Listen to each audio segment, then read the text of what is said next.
Hello, and welcome to the Saturday stream. My name is James McCool. I'm the owner of PayDirectDFS.com. Yeah, that's my website.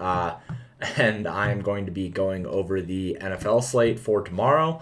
Mostly going over the main slate, answering some questions about maybe a couple of the island games as well, talking through the really exciting Tampa Bay versus New England game.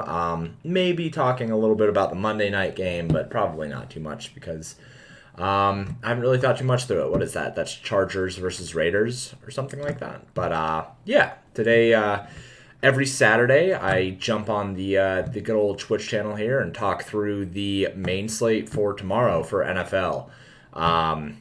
Usually I want to go over Vegas info first, so we'll go over the over-unders of the slate and see where most of the points lie.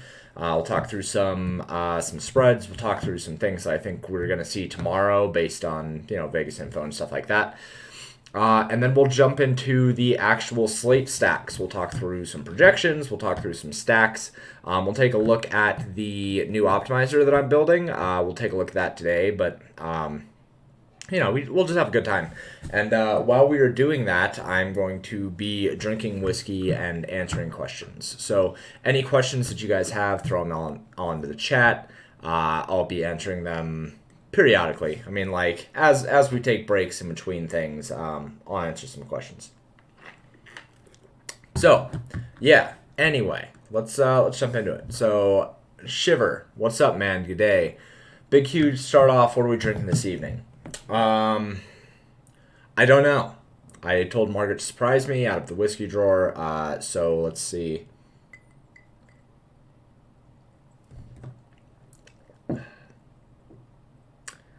I don't know what that is. It's not the peach whiskey. I know that. I think that it's maybe the peated whiskey. I have an Irish whiskey that's made with peat. It's Conmara peated Irish whiskey. Is that what it is? Was I right? Was I right? Yeah? Yeah. Cool. Yeah, that's right. Yeah, it's the Conmara peated whiskey. So that's what I'm going to be drinking tonight. Pretty exciting. So yeah, hopefully I am not hammered by the end of this. But who knows? I don't drink much anymore. So we'll see. If only you and me too. Excited for the stream. Hope you're having a good day. Yeah, man. I had a fantastic day. I didn't sleep super well last night. I got up at 3:45 with Damascus, but whatever. Happens as a dad. But outside of that, we went and got some breakfast. Went to Snooze. If you guys know what Snooze is, I'm sure that it's everywhere, but Snooze is fantastic. We went there, and then throughout most of the day, I just kind of hung out with Damascus and worked and tried to do some coding and get ready for the slate tomorrow. So, pretty good day. Hope you had a good day too, man. All of that said, let's kind of take a look at things. So, first, let's kind of take a look at the new optimizer that I'm building because it's pretty exciting. If you have been around at PayDirt for a while, this is going to look pretty similar to the NBA optimizer that I've built as well. So this one is not quite done yet. It is kind of built up to where we're taking in all of the projections. We have everything that we have in the sheets. It's just built up into a Shiny app. It's built on the R platform. So this has been being coded up. Everything that you see here is just the overall ranges from the sheets. I have it for both DraftKings and FanDuel, of course.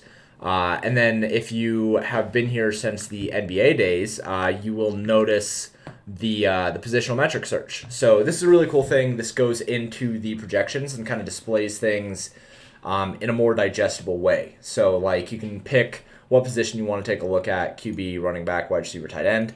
And then you can take a look at the distribution across all of them in the projections for all of the QBs. Or you can kind of set it up and do a certain salary threshold. So this is all of the quarterbacks and their floors. Jalen Hurts has a floor of 7.52, Josh Allen 9.76, Jared Goff 2.59, Teddy Bridgewater 5.89. This is all the floors, right? So then you can instead go and say, I want to look at ceilings.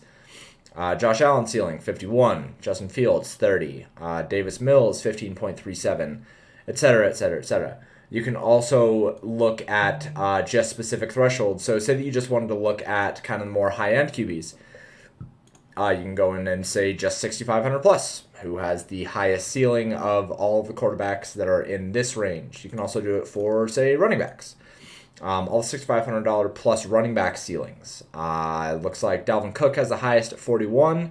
Saquon Barkley has the lowest at 16.38, which is a hilarious projection for Saquon Barkley. Nick Chubb at 25, Derrick Henry at 39. You can also look at things like how often they score 20 plus fantasy points across the board. So Nick Chubb, Najee Harris. Nick Chubb is at 12%, Najee Harris is at 34%. Blah, blah, blah. This is a really cool thing. It'll be available for both DraftKings and FanDuel, and it's just cool to look through. And then there will be the optimizer, right? This is like not completely built up yet, but I will say that it does run, even based on the logic that we had for NBA. So when this is done, it's not going to be a super usable thing. Most of what I believe in when it comes to building out optimizers is building an optimizer that works out of the package and not having to have a whole bunch of input into it. I think that I build projections and models for people who are in the more intermediate to beginner end, I think. I think that's more where I kind of cater to. So I want an optimizer that works well for people who do not have all of the hours to be MME. Obviously, it'll still be good, but it's not going to have all the bells and whistles as something like the RG one. But yeah, just wanted to give a glimpse of that. Let's see, Hatter, try to do some coding. Looking at your code in a second. Thank you, an optimizer that I built for NBA. Listen, you built the initial optimizer logic. For those who don't know, the Hatter is one of my partners in crime over at PayDirt. He built the initial logic for NBA. But what he is not saying here is that there was a lot of work for the positional restraints that needed to be done and still needs to be done for NBA, which was all my doing. So yes, you built the initial, but it was a team project. I should say optimizer that we built for NBA. Nevertheless, thank you, Zach. I appreciate you. Any questions you guys have or any input, I guess, for the optimizer? I'm going to have probably like a very, very rough draft of it done tomorrow or Monday, maybe. I'm not sure. A very, very rough draft of it done and like workable. Just working through one last bug on it tonight. And then we're going to add stacking capabilities for it. And then probably just a couple like little exposure things, but for the most part, I'm just going to be putting it together so that it is ready to use out of the box. Screw DK NBA positions? Absolutely. Yeah, the FanDuel one is it's a breeze. It's cake. The DraftKings one is absolutely just fucking brutal. All right, let's go ahead and talk about some NFL stuff because that's why people are actually here. That's what people actually want. It's what the people want. Damn it. So, as usual, we are going to go into the Fantasy Labs Vegas page. This is free to use. It is something that I reference every single Saturday. I think that it's an important thing, and I think that it's something that people can start their kind of day with. It's just something that lets you see, like they put it together in a way that is very, very usable, I think, to see where the money is going, where the lines are moving, etc., etc. So we are going to first sort this by live over-under. So the open is what it opened at. Live is where we're at right now. The highest over-under so far is the Kansas City and Eagles game, sitting at 54. Open at 55, down 1 point. 55% of the bets are on the under, so people are thinking that this goes under. 73% of the bets are on the Chiefs, who open at 5.5 point favorites, but are now 8.5 point favorites. That makes sense. Nothing that I see there is like kind of jarring or weird. And you would expect, and pretty much any game the Chiefs are in is going to be one of the highest over-unders of the slate. The Cardinals and the Rams is the second highest at 54. It opened at 53.5. 59% of the bets were on the over. It's gone up half point. Mostly negligible. The Cardinals did open as 6-point underdogs and have received 49% of the bets and have moved up to 4.5 point underdogs. So that is moving quite a bit. I think it probably just closes at 4.5. I don't think that you're really going to get too much more value on that. the value probably is likely on the under, I would think. I don't think that it's going to continue moving up. I would think that it closes at 53.5 or 53, but most of this is just about right. There's no surprises here either. The Rams are going to be one of the teams that have those really high over-unders as well, just mostly because of their team total, right? Like, if you're implied for 30 points, it's going to be hard for that game not to have an over-under of 50 or so. The Rams implied at 29.25. So going forward, let's see, we have a whole bunch here at 51.5. Like a whole bunch. Look at this group. The Panthers and the Cowboys at 51.5. That's surprising. It's surprising that the Panthers, who have had, for lack of a better word, phenomenal defense, are sitting here in a 51.5 total game against the Cowboys. I mean, the Cowboys have had a good defense as well. So I'm pretty surprised that we're seeing this total rise from 50 to 51.5. It's up 1.5 points, 55% of the bets. So that's pretty interesting. I think that probably drops. This probably closes somewhere around 50.5. I'm surprised that it's actually been bet up with both of these teams. Panthers have gotten 39% of the bets and have moved up half a point. Pretty much going to sit pat on that. I don't think that moves much. If anything, it's going to move farther towards Cowboys. I don't think that it moves towards the Panthers. That line probably makes plenty of sense. But I do think that like taking the under there makes a whole lot of sense.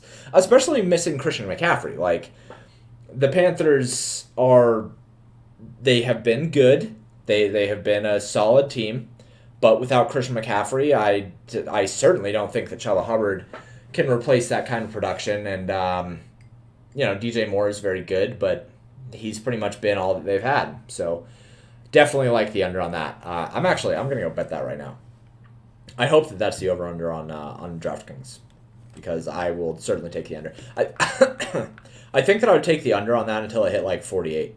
I think 48 is probably like the correct over-under on that. What do they have over on DraftKings? Wow, 51.5. That's surprising. Yeah, I'm going to take the under on that for sure.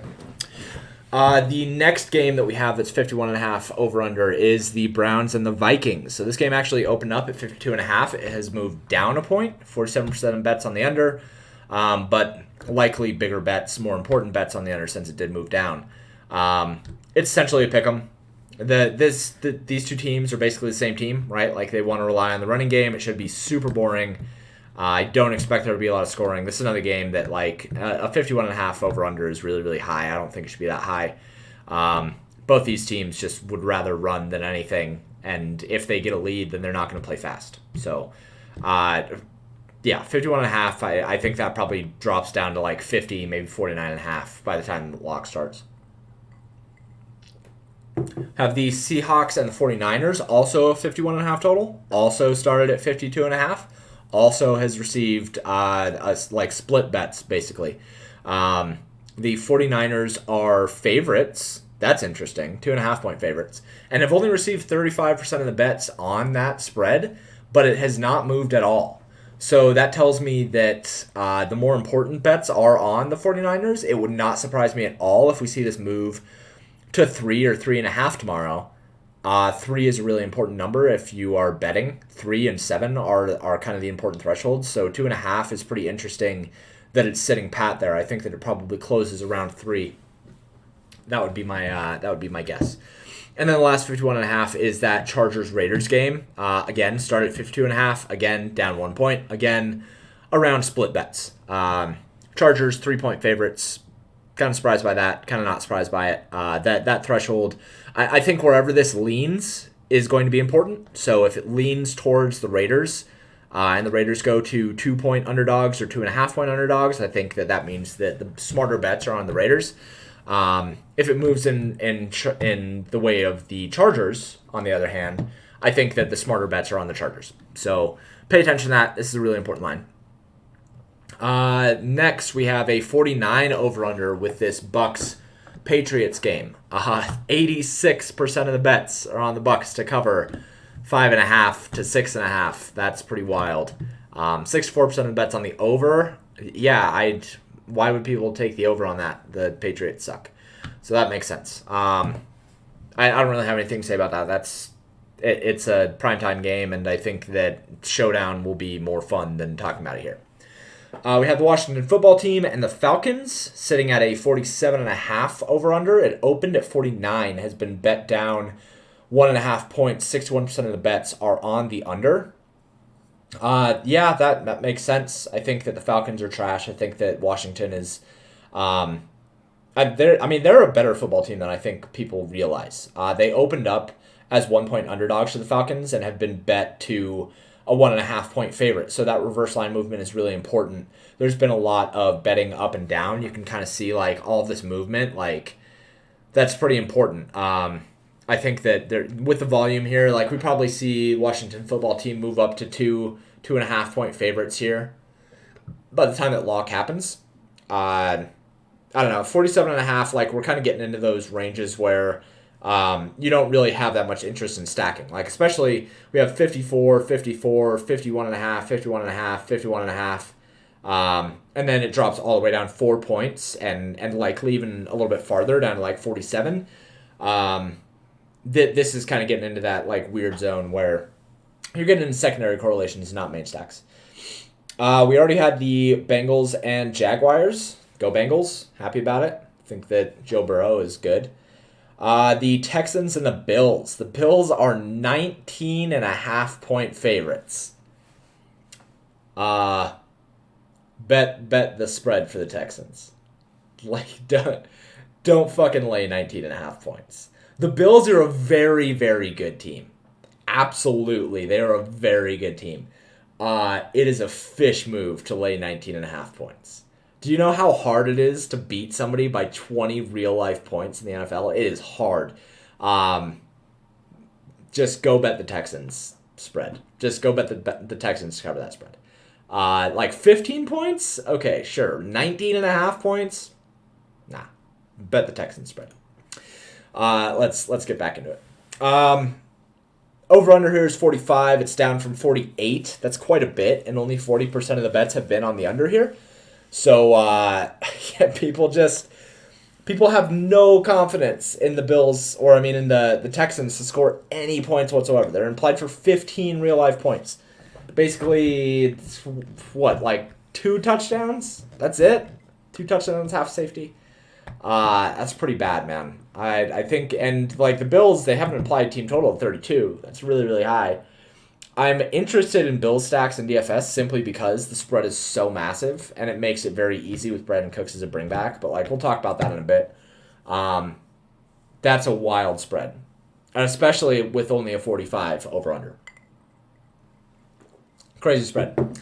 Dropping down a little bit farther. Yay. Okay. The Titans and the Jets. So 44.5 down 1.5 points. Majority of the bets have been on the under, so that makes sense. Titans are going to be missing both A.J. Brown and Julio Jones here. The Jets are missing Elijah Moore, but get back Jameson Crowder. So, it's a wash. 30% of the bets have been on the Jets to cover, but they have moved 1.5 points forward. So, smart bets are on the Jets to cover that. Remember, 7 is an important number. It's a key number when betting spreads. So, the Jets moving past that 7 is really important, especially with only 30%. I think... if you can find a spread of 7 somewhere, as the Jets' 7-point underdogs, you should hit it. At 6, it's not as appealing. But, I think the Titans are going to suck in this spot. Ryan Tannehill is good, but his receivers are just going to be trash cans, man. This sets up... It should feasibly set up well as a Derrick Henry game if you think that the Titans are going to be able to score and move the ball at will. Steelers and the Packers. Packers have received 81% of the bets on the spread, but it has moved out of their favor from 7-point favorites to 6-point favorites. Again, that 7-point key number. It's interesting that the Steelers have gotten enough of the important bets to put them at 6-point underdogs here, especially with Big Ben broken again, and now Chase Claypool ruled out. So. Over-under is 44.5. The cool thing about this game is that there's really only 2 players that you even care about. Devontae Adams and Najee Harris. You don't really care about anybody else. Maybe Allen Lazard, but we'll talk about that when we get to the DFS portion. Continue moving down in these over-unders. 45 down to 44 for the Broncos versus the Ravens, excuse me. It's been bet down 1 point, split on bets. 71% of the bets have been on the Ravens to cover. How on earth the Ravens were underdogs to the Broncos in the first place is asinine. That's just fucking stupid. I understand Lamar Jackson was questionable, but it's like this should never have been the Ravens at 2-point underdogs. That's crazy. They've been bet up to 1-point favorites. I imagine that they are bet up significantly farther than that by the time that lock happens. The Broncos have been okay, but that's a crazy line. You basically have it's such a massive difference in quarterback talent and coaching talent that nothing else should matter here. So yeah, if you can find the Ravens 1-point favorites, just hammer the shit out of that. Moving down, and then we have a whole bunch of really bad games. The Colts and Dolphins here. 42 over under, been bet down to 1.5, 63% of the bets on the under, so that makes sense. Dolphins are 1.5-point favorites with 60% of the bets, and it's not budging. The game should suck. There's nothing else to say about it. The Giants and the Saints, 41.5-point over under, bet down from 43.5 points. So people hate the over on this game. But the Saints have dropped in how big of favorites they were. They were 9.5-point favorites, have dropped down to 7-point favorites. That's mostly where the total has come down. People just don't think that the Saints are going to score a bunch of points. And I agree with that. So again, it's at that key number of 7. Keep an eye on that. Whichever way it leans, I think that's where the smarter bets are on. Personally, I think the Giants cover that. I don't think the Saints are good in their current iteration. I think that they're not letting Jameis Winston play his game enough. So pay attention to that. I think Giants are a better bet there. The Lions and the Bears, just fucking shoot me, dude. I don't want to deal with this game. Justin Fields has been announced starting. Andy Dalton is out. Fields will maybe be good. I don't think Fields will be good with Nagy. Nagy's a moron. That said, there has been talks that Laser is taking over the play calling duties, and if that does happen, there's some optimism for what the Bears are going to be able to do. They are 3-point favorites over the Lions. The Lions have looked competent regardless of their Neanderthal coach. So, game is partially interesting. Darnell Mooney is really cheap, and TJ Hawkinson plays tight end. So, that's interesting, I guess. But yeah, for the most part, we don't care. Basically, as soon as we got to, this Titans-Jets game, we kind of run into, okay, you might play one player from all of these games, but there's no reason to stack anything underneath the Bills. And, even stacking this game, you probably just don't care, most of the effort, I think, there's going to be a lot of ownership on the Chiefs. There's going to be a lot of ownership on the Rams. People can afford to pay whatever they want because there's so much value at all the positions this week. So I think that it's going to lead to a lot of people being on these really expensive stacks, like the Chiefs or the Rams or the Cowboys or, the really expensive ones. So it'll be interesting to see where that goes. Burrow is good, but what about Zach Taylor? Yeah, haha. I think Zach Taylor's good, man. The Bengals have been really, really run heavy this year, and on purpose. They have wanted to be run heavy, but they haven't needed to do anything different, right? The Bengals they've been good. They've been winning games by playing the way that they play. So they don't have any reason to change things up. They don't have any reason to air things out. They don't have any reason to let Joe Burrow just cook or whatever, if you want to use the Russ colloquialisms. And then they get down early against Jaguars, and then they end up doing well. Zach Taylor comes out, puts together a good game plan. They end up just controlling the game and winning the game late. It's pretty good. So Zach Taylor, I think, is okay at the very least. I think that he's not bad. I know people want Joe Burrow to be Justin Herbert-ish, and he has the skill, but I just don't think they care to do that. Nagy said they know what they are doing. Yeah, Nagy's a moron, man. It just kind of reminds me of Marvin Lewis, right? Like, this is a guy that doesn't want to let go of the reins because, like, he's been around for a long time and he thinks he knows best, and he's just, like, putting together game plans that he thinks will work instead of putting together game plans that fit to what his defense and his offense actually can do. So we see it a lot with coaches that have been around for a long time. They think that they're God. They get this complex of, like, never being wrong. They don't try to fit to their personnel, and then they're terrible. So that's the thing. Like, if Nagy is going to continue to do play calling, like, Justin Fields is going to continue to suck because he's doing play calling for a traditional QB rather than a QB that's built like Justin Fields and has that kind of that very athletic stature. It is what it is. Bill Lazor is much better, and I thought that he was really, really good for the Bengals as well. Pretty sure he was helping with the Bengals, but he has been good. He's been known more to throw it downfield. So if Lazor is calling plays, then maybe it's a little bit better for Fields. But even then, like, I don't know that Lazor is going to call the right plays for Fields. It's just Discord callback. Yeah, I know. But I need to rant about that. What would be your general strategy for FanDuel 100-man tourney? So on FanDuel, well, let me open up the old FanDuel sheets here for a sec. Because I think that the value is still there on FanDuel, right? Well, not as much. Actually, the pricing is better on FanDuel. Let's see. General strategy, I think you're probably going to want to be playing... I think that really the only decision that you have to make on FanDuel is what you want to do with Derrick Henry, because Derrick Henry is assuredly going to be the highest owned player, like by a large margin, even at 10.2. Chuba Hubbard is going to be another really, really popular play, but it starts at running back on FanDuel, right? Like, because it's only half point, like, wide receivers are significantly less important. They have way, way smaller ceilings.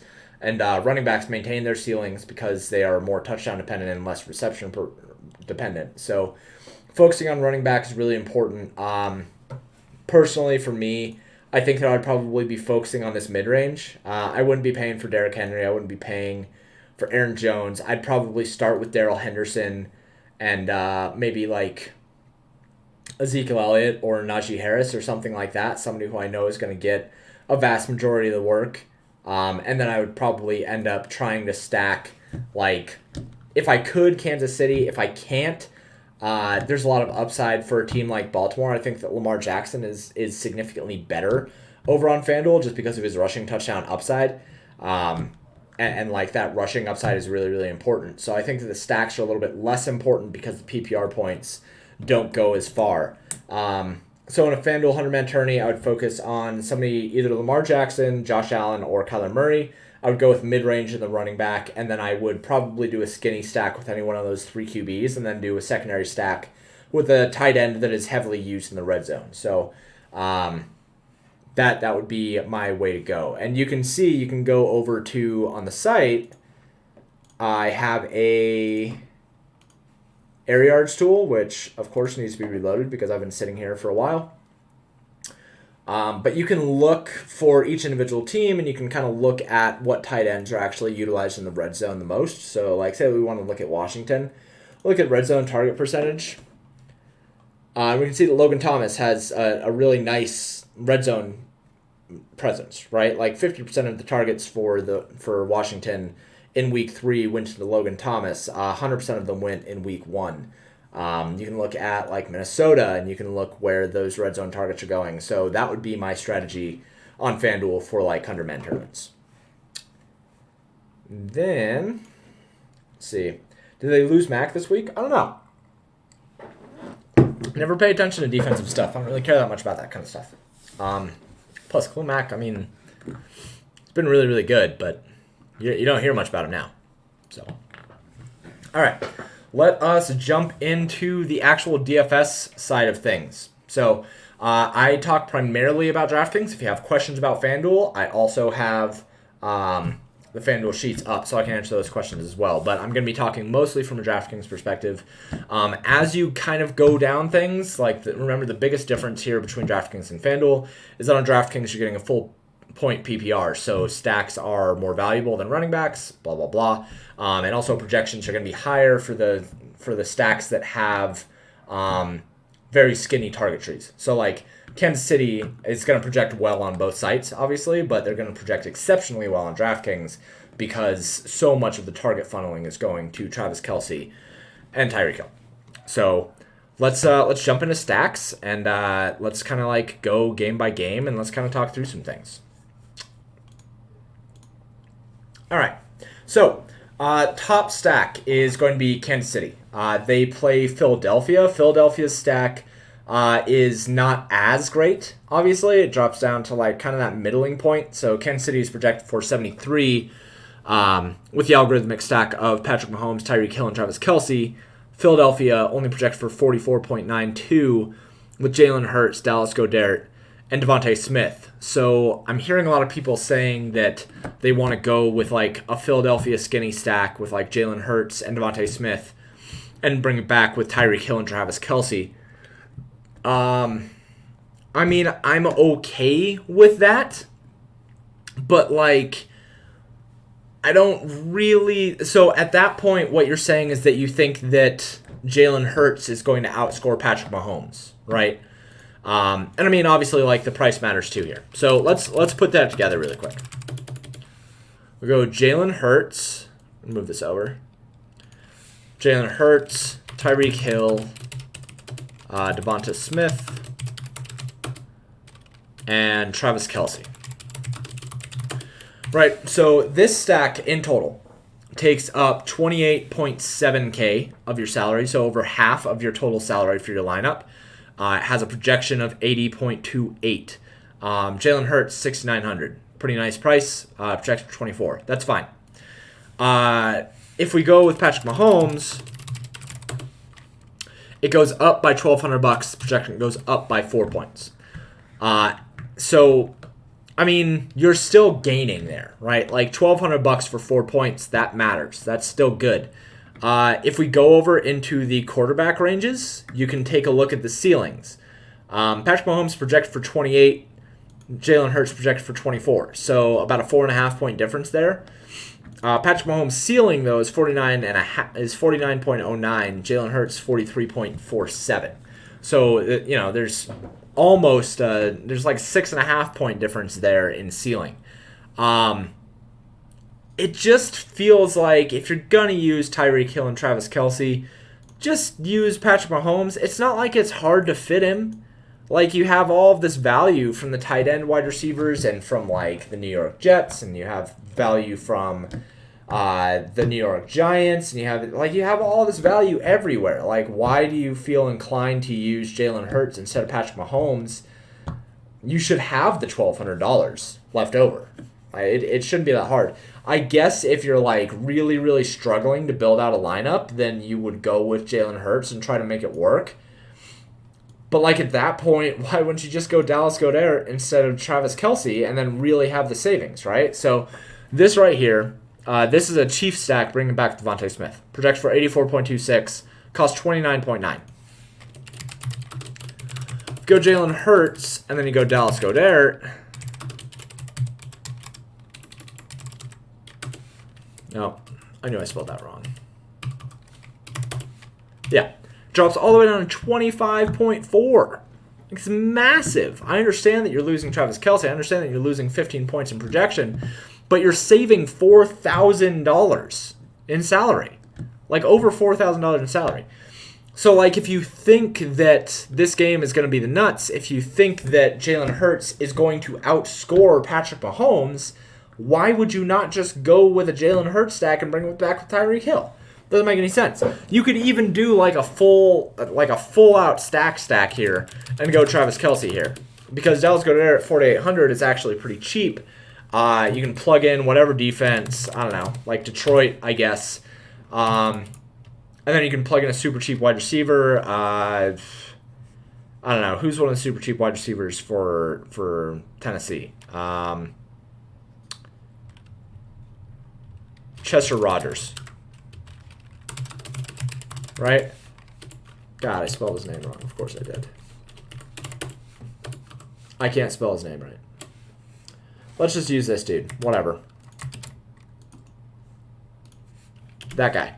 Right? So 3,200, and then you have enough for, like, running backs. So I don't know why you wouldn't just do it this way if you wanted to, like, really go in on Jalen Hurts. I understand that he has some rushing upside, but, like, I think it's silly. Just go with the Kansas City side if you want to stack that game. Bring back Devontae Smith and call it good. The next game is going to be Buffalo. So Buffalo is the second highest projected stack, 62.35. They are 1,000,000-point favorites over Houston, who only projects for 20. The thing that you're going to do here, obviously, is stack the Buffalo side. You're going to go Josh Allen, Stephon Diggs, and for whatever reason, I need to go find what bug is giving me Cole Beasley here, because I do not want Cole Beasley over Emmanuel Sanders. I just don't. But, like, you would go Josh Allen with Stephon Diggs, Emmanuel Sanders, and then you just bring it back with Brandon Cooks. Good. There. Perfect. Done. That's all that you would do. Like, even though Houston is only projected to score 15 real-life points, if Buffalo is going to meet their team total of 32, like, you're going to want a piece of them, and you're going to want to stack that side. You don't want to stack the Houston side. There's, like, no reason to do it. So it's fine to do it this way. I think the stack is good. I think the stack has just as much upside as that Kansas City stack. I really think that Philadelphia is not a very good team. So, like, I'm probably going to side with this thing instead, rather than take the chances on the Philadelphia stack. But I digress. I mean, both are fine, but you definitely save a little bit of money on a Buffalo stack instead of a Kansas City stack. The Beasley hate, yeah, man, I don't put up with that kind of guy. You know, you know the kind of guy that I'm talking about, like Cole Beasley, his kind of person. Like, the kind of person that Cole Beasley is, I just can't stand it. You know? Like, who has an ADOT that low? I don't know how people like somebody with an ADOT that low. It's disgusting. It's disgusting to me. Anyway, let's move on. The next stack is going to be Seattle, projected at 61.9. They are in a game against... Why can I not remember who they are up against? They're underdogs, though, right? Yeah, against 49ers. Okay, so this game mostly, I mean, Seattle should be fine. The problem is figuring out who to bring back with San Francisco, right? If you're going to build this out, like San Francisco does not necessarily project well. They project for 41.85. Their top options are Deebo Samuel and George Kittle. If we go over into the overall ranges and we isolate just San Francisco, then we can kind of see where those ranges lie, right? Like Deebo Samuel has a ceiling of 21. Brandon Ayuk has a ceiling of 23. Obviously, the floor is worse. George Kittle is sitting there at 9.4 with a ceiling of 18, but he does take up that really important tight end spot. So you kind of have your question between these three. You could even use Mohamed Sanu. Has a ceiling 12.62. It's not the worst thing on the planet. For 3,100, but yeah, I mean, you're basically making this decision between these three. I think that if you are going to end up stacking Seattle, what you're going to end up doing with it is going with, like, Russell Wilson, DK Metcalf. Did I spell it right? I did not. Freaking naming conventions. Tyler Lockett. And then you probably bring it back with George Kittle. Just because it takes the tight end spot, and I think that is something that I always try to do. Like, I'd rather do it that way. If you don't do it that way, then I probably prefer Brandon Ayuk. He looked really, really good last week. He was targeted quite a bit. He was targeted on some important plays. So this is probably the way that I would do it. Tyler Lockett is questionable. If Tyler Lockett is out, like, obviously, I think people are going to jump on DK Metcalf a lot. But that Freddie Swaim guy, however the fuck you pronounce his name, like, he's been pretty good for them. He's been pretty explosive for them. So That's an interesting spot. And then Gerald Everett is out, so Will Dissly is another person that I think you could consider there. Seattle, I had a conversation with Blender last week where like Seattle, he said that he would prefer not to use DK Metcalf and Tyler Lockett. He'd prefer to use a tight end with one of them. I think I'm fine with that, but I think if you have the money like you do this week where there's so much value, there's nothing wrong with taking DK Metcalf and Tyler Lockett together. Jumping down to the next stack, it is the Rams. So projected at 61.85, also projected to be the highest owned stack overall. Cooper Kupp should be chalk once again. The Rams are up against the Cardinals, where the Cardinals really don't actually project all that well, which is really, really weird. I think that, like, obviously this is wrong. We don't want to use Max Williams, and that'll be figured out tomorrow. But, like, when you go and isolate Arizona, oh, that's why. No, this is just wide receivers. What am I doing? I am so drunk. I am not drunk. I've had, like, 6 sips of whiskey. Yeah, okay. So, like, Christian Kirk projected for 12, DeAndre Hopkins for 9, AJ Green for 8. They all kind of have, like, similar ceilings. I think that this projection is really, really jarring, but it is important to say that, like, Hopkins has not been the main role in the red zone, like AJ Green has, and Christian Kirk has been getting a lot of the deep targets. So we haven't really seen, like, we've seen DeAndre Hopkins have one takeover game, but for the most part, like, this offense has been pretty spread out. So, like, the projections are not going to do them a lot of good, I don't think. It's pretty interesting. So I guess that you'd probably prefer to bring it back with Christian Kirk, which feels weird to say, or AJ Green. AJ Green is still really cheap, 4,500. They love using him in the red zone. So that's why his projection actually looks pretty good, is because of that red zone presence. For the Rams, obviously, people are going to be all over Cooper Kupp. Obviously, I'm still going to be all over Robert Woods. I think that if you are going to stack the Rams, going with Matthew Stafford, Cooper Kupp, and Robert Woods just makes the most sense. It's really expensive, but I don't have a problem with it. I would bring it back with Christian Kirk or AJ Green. I think DeAndre Hopkins is overpriced right now, which is, again, odd, but like that's just what the data is saying. I know it's only been 3 weeks, but that offense, like, I think that we can understand tendencies a little bit faster. Moving on to the next stack. This one is interesting. It's Washington. So Heineke, Logan Thomas, and Terry McLaurin, right? It is projected for really low ownership. It has a pretty decent LevX. It has a really good 5X percentage, second highest on the slate, it looks like. Projected for 57. They are up against the Falcons, of course, where it's Matt Ryan, Calvin Ridley, and Kyle Pitts. Projected for 43.4. Tyler Heineke has had a really, really good rushing market share. If you go over to the rushing opportunity search, which of course I have to reload, and you go over and you look at the team comp and you go and look at Washington, if you look at a temp percentage, like Tyler Heineke the first week where he had to come in, it was pretty low at 11, and then it jumped up, and then it jumped up even farther. So like we can see there's an obvious correlation between Tyler Heineke getting more work in terms of rushing and Antonio Gibson losing a lot of it. Antonio Gibson was the main guy in week 1 when they had Ryan Fitzpatrick, but then they don't, and he drops down a bit. And then they continue to use Tyler Heineke, and he's getting more and more of the attempts. So that's important, man. Like, Tyler Heineke, he does have rushing upside. He is somebody who can actually rush the ball. He's kind of like Daniel Jones. But I think he has better weapons. Like, I think Logan Thomas, Terry McLaurin are better weapons than what Daniel Jones is going to be working with, and with a smarter coach. So Washington is a pretty interesting stack. If you go and you look at the QB ranges, Tyler Heineke, obviously underpriced here. It's 5,900. Yeah, his floor sucks, but his ceiling is really, really good because he has a lot of rushing upside, and he's projected to be like 2% owned. So if you were going to build this out, like, because he does have this rushing upside, you can actually do a skinny stack here. You can end up going with him, Terry McLaurin, and then bring it back with somebody like Calvin Ridley. Or you can bring it back with Kyle Pitts if you want to. But, like, this stack is pretty inexpensive. It projects really well. I'm sure the ceilings look pretty good, all things considered. And the LevX is going to be really nice for you because Tyler Heineke is so underowned. You can also, instead of going with Terry McLaurin, go with Logan Thomas. and that's going to drop down the price a bit. It doesn't hurt the projection all that much. It only drops the projection about 3 points, and you're spending under 18K for this stack, and I think that it has a lot of upside, man. I think that it's a pretty good stack, all things considered. Like I said, you can also swap this. You can go Terry McLaurin here,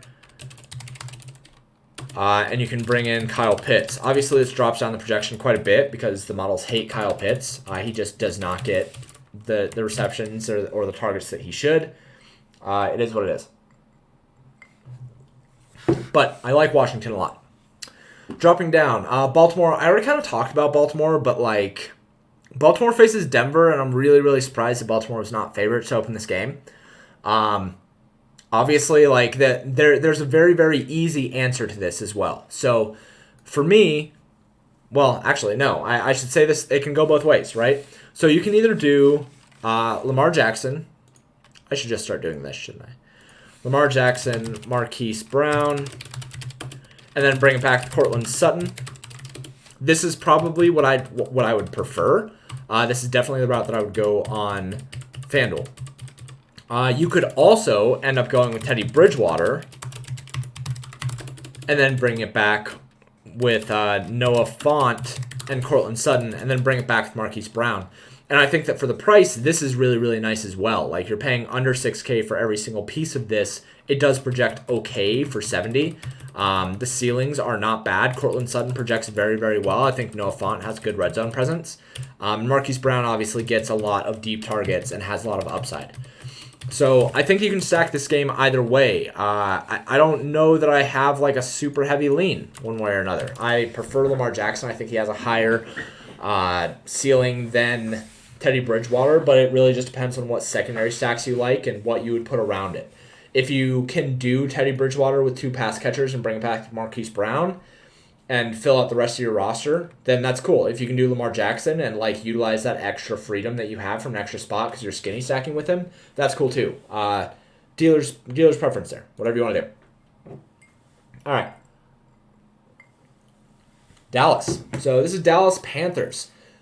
This one, like I said, I'm surprised that the total is as high as it is, with both defenses being pretty good. I prefer the under on this game for sure. I think it goes under 50 pretty easily. I certainly prefer the Dallas side. Like, it's very, very easy to just go Dak Prescott, CeeDee Lamb, Amari Cooper, and bring it back with DJ Moore. I don't think that I have any problem with doing that. The Carolina side, like, the reason why you would stack Carolina is to leverage Chuba Hubbard, right? And then that way you would go Sam Darnold with DJ Moore and either Ian Thomas or Robbie Anderson, just kind of depending on what you want to do there. And then bring it back with CeeDee Lamb most likely. He's the one who's getting the more important targets and the majority of the red zone targets for that team. Next, we have Green Bay at Pittsburgh. I don't really have a lot of interest in this game. I think that it is hard to put together a stack that I feel good about with how bad I think that Pittsburgh is. It would not surprise me if Ben Roethlisberger didn't make it through this game. So, like, I obviously don't want a Pittsburgh stack. But the Green Bay side, like, there's no Marquez Valdes-Scantling, so Allen Lazard's to jump into that spot and be pretty good.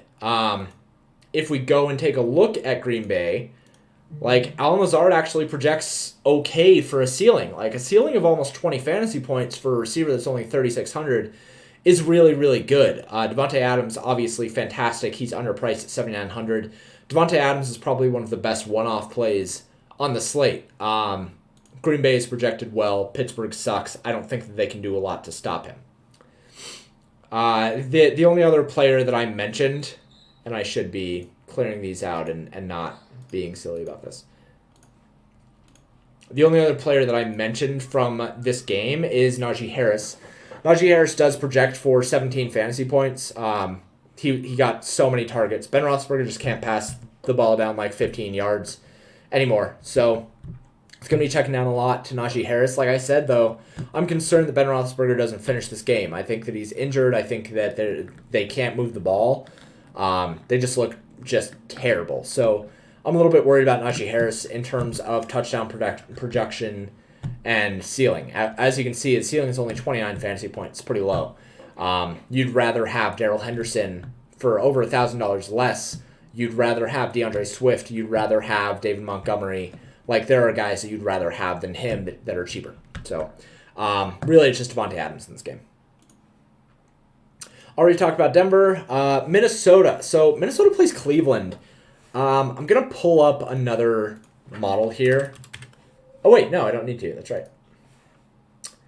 That's right. I can just go in here. So, if we look at the pass splits, like, in the neutral script, Cleveland has actually been a bit more pass-heavy than advertised. Like, they finished games 52% pass-heavy, but in the adjusted script, 66%. Minnesota is lower at 64%. They finish around 61%. But in the red zone, like, Cleveland doesn't fucking pass the ball. Like, they only have a 29% red zone pass rate. Minnesota doesn't like to pass the ball much either. Only a 54% red zone pass rate. So, like, the upside just isn't here, man. I think that even if you assume that they are going to hit that lofty over-under of 51, which, like, take the under on that, I just don't see a lot of upside for stacks here. Like, one-off, sure, man. Like, if you want to play Justin Jefferson and OBJ as a secondary stack, then that's fine. I don't have a problem with that. If you want to play Adam Thielen and OBJ as a secondary stack, if you want to work in Rashard Higgins, do that. But really, stacking this game just doesn't make any sense to me, man. Just take the under on it. I prefer the running backs. I really like Dalvin Cook. I think he comes in way under-owned. I really like Nick Chubb. I think he comes in way under-owned. I think I'm fine with both of those. Philadelphia, already talked about. Atlanta, already talked about. San Francisco, already talked about. Pittsburgh, already talked about. Indianapolis. So we haven't talked about this game, but it's because this game sucks, man. It is Indianapolis versus New Orleans, I think. Did I get that right? Let's go take a look. I mean, the over-under is just exceptional. No, it's Miami. So, like, both these teams are bad. Neither one of these teams has, like, a very, very dedicated wide receiver one to even secondary stack with. Neither of these teams are good running teams. Like, you can just skip over this one. I just don't care about it. Like, the ownership is going to be really low. Maybe play Michael Pittman, but I just don't like it. Looking at the next one. So, Chicago faces off against Detroit, right? Both these teams project very, very badly. 37 for Chicago. Detroit projects for 23 overall. Just bad teams, man. Especially with Detroit implied to score so little, like nobody pops. With Chicago, with the questions on Nagy, nobody pops. The only play that I think is okay in this game is David Montgomery and DeAndre Swift. Like, the running backs are okay, not great. If you want to use DeAndre Swift, though, he's fine. Like, DeAndre Swift actually projects pretty well. Projects for 16, ceiling 26, pretty low for 6,200. Kind of the same thing with Najee Harris. It's just touchdown upside. He just doesn't have any. But he's okay for the price. Like, if he was any more expensive, I wouldn't like it. David Montgomery at 5,800, probably a play that I like more because he actually has red zone equity. Miami, don't need to talk. Carolina, don't need to talk. Arizona, don't need to talk. This New York Giants game. So the Giants versus New Orleans.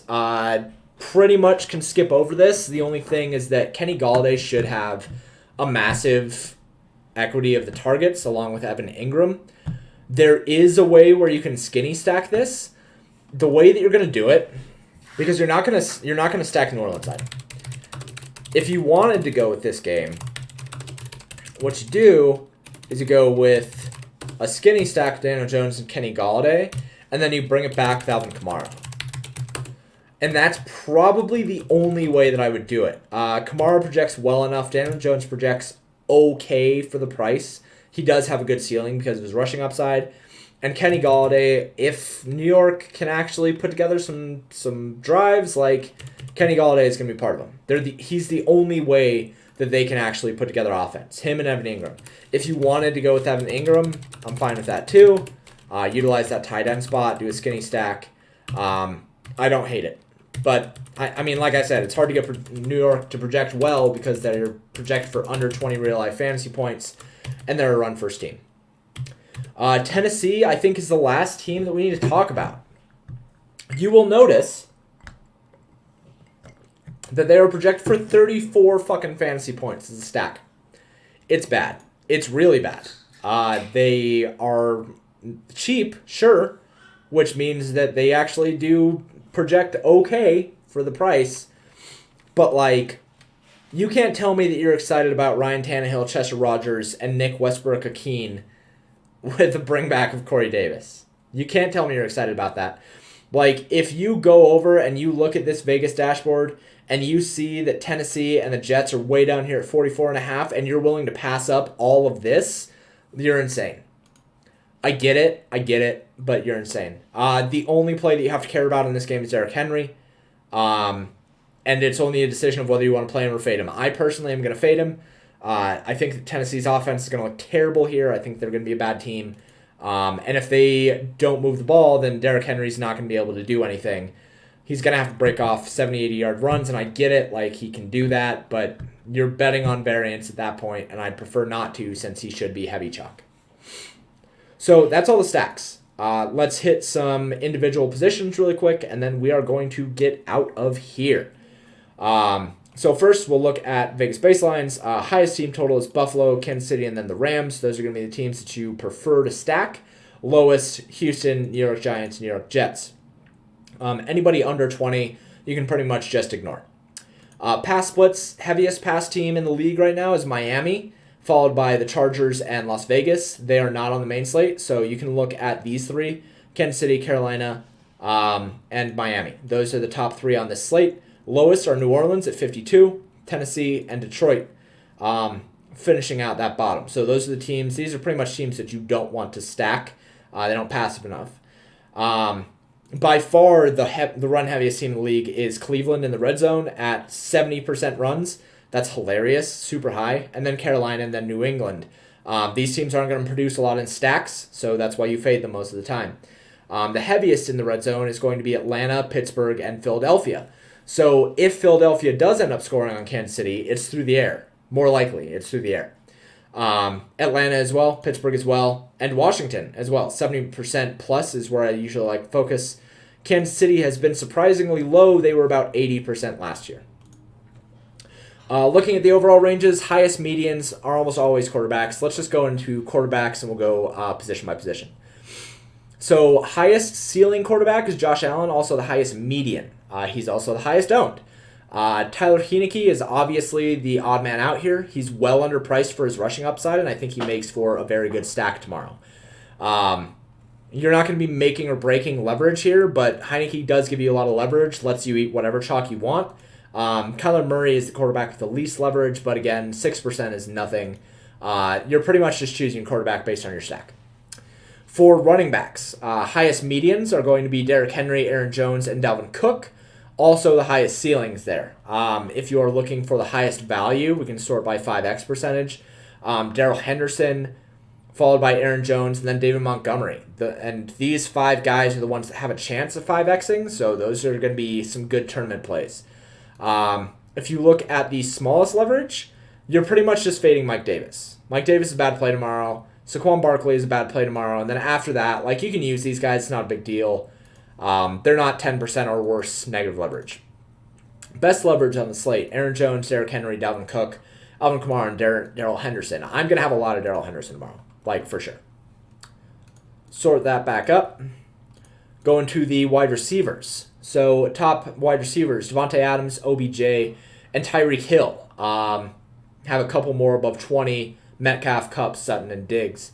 When it comes to value, the wide receiver with the highest chance at hitting 5x is OBJ. He's obviously underpriced here. And then Cortland Sutton, Marquise Brown, Denzel Mims, and Alan Lazard. So there's some pretty interesting guys there. I think that there's some really, really good value on both of these guys. I don't think either one is going to be very high owned at all. Highest negative leverage, pretty much is Deebo Samuel. He's the only one that you avoid. Anybody else, like, whatever. Highest positive leverage, most of you guys should just project well. There's not a lot of heavy chalk on wide receivers this week. Cooper Kupp, I think, is going to be a little bit higher than that, but his price is pretty high at this point, so maybe not. Finally, we'll go to tight end. Tight end, again, like, you're not worrying about leverage here. If you're not playing Travis Kelce, you're pretty much not getting positive leverage. Highest medians are going to be Kelce, Thomas, and then Andrews. Highest ceiling is Travis Kelce, Logan Thomas, and then Andrews again, followed by Noah Fant. Dallas Goedert has a really, really low ceiling, so you're probably going Noah Fant instead of Dallas Goedert unless you're stacking Philadelphia. And then defensive projections, which are hilarious. Just Detroit at the highest, and then Minnesota is also a good value, and Tennessee, pretty good value as well. But yeah, anyway, there you go. So that is it. We went through all the stacks. We went through the new optimizer. We went through all the Vegas info. We went through all the individual projections for the different positions. I feel pretty good about tomorrow. I think that there's some pretty obvious stacks that are going to go under-owned. I think there's some really high upside stacks that are going to go under-owned. And then, obviously, I'm pretty excited to kind of work through and figure out where to go in that mid-range of running back. I think running back is where you're going to make or break the slate tomorrow. Stacks, I think there's enough value to make any stack work. I think that running back is going to be what really matters tomorrow, and avoiding the bad values. So I will, of course, have my notes out about an hour before the slate tomorrow as well. Tune in to those if you're a subscriber over the site. If you're not a subscriber, go subscribe. It's cheap. You get every single sport for $30 a month. It's really, really cheap. You can also do a day pass for $5 if you just want to check out tomorrow. So go to paydirdfs.com. Go get a subscription. Thank everybody for tuning in. I appreciate you all. I love you all. Thank you for hanging out with me every Saturday. I just love you guys. So I'm tearing up. Thank you guys for tuning in. I will talk to you guys later. If you have any questions, hit me up in the Discord or hit me up on Twitter. I'm always happy to answer things. But yeah, I'm tuning out, and good luck tomorrow.